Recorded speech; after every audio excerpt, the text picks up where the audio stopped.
So today, this boy would have celebrated his birthday, but he's not here to celebrate it anymore. It's strange. This morning, we didn't plan to go to church.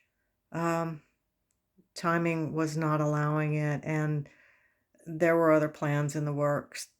And then everything was canceled, and we needed to go to church. So we went to church, and we found our favorite place, and we sat down like we always do.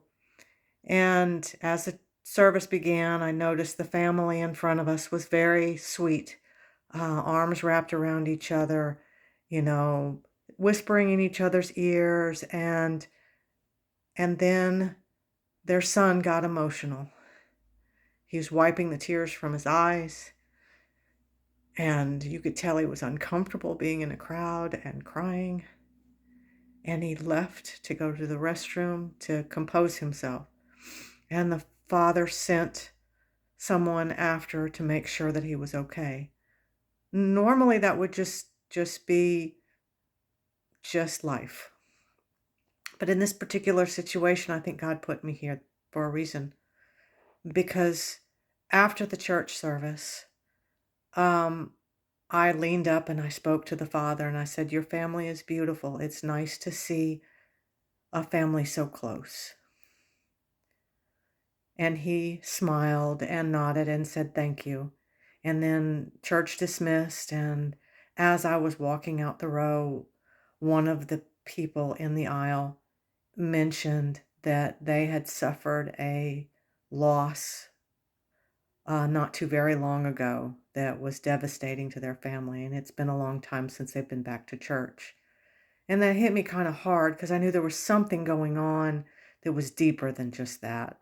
And then as we met our children, my son informed me that that particular family had lost their 15-year-old son a couple years ago by taking his own life. And the brother who had to step out of the sanctuary was the one that found him.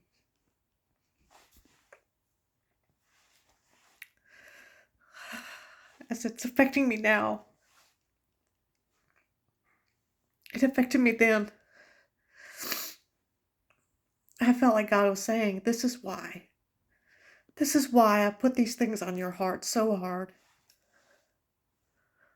So we go to the car and I'm talking to my husband.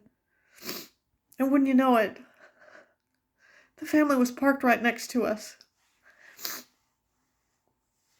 And I had an opportunity to have a heartfelt conversation with the dad. And he said, I just wish there was more awareness.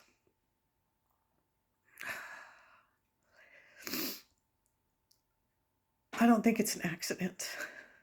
And so many times these things happen to me, where I just happen to be in the right place at the right time for God to light another fire under me. It's not fair. It's not fair that this family had to go through this situation, losing their son a couple years ago. It's not fair that they still hurt so much because of its loss. And the words of the father stick with me.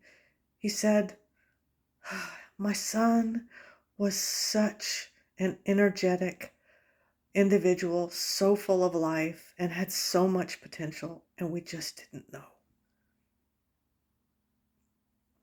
I don't know the situation behind why, and I think the family is still trying to figure that out as well.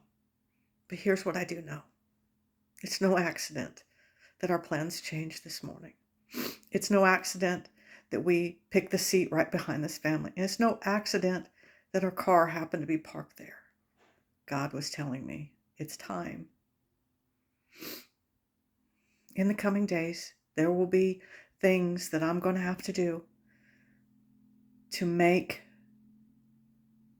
a change, make information available, make a change in my life to do what God's asking me to do. So stay tuned. There's probably going to be more days like this where he's going to have to motivate me again. I'm only human. But he didn't put this passion on my heart for these kids for no reason. I'm going to keep trying. I'm going to keep trying until we figure out what works. Y'all have a blessed day.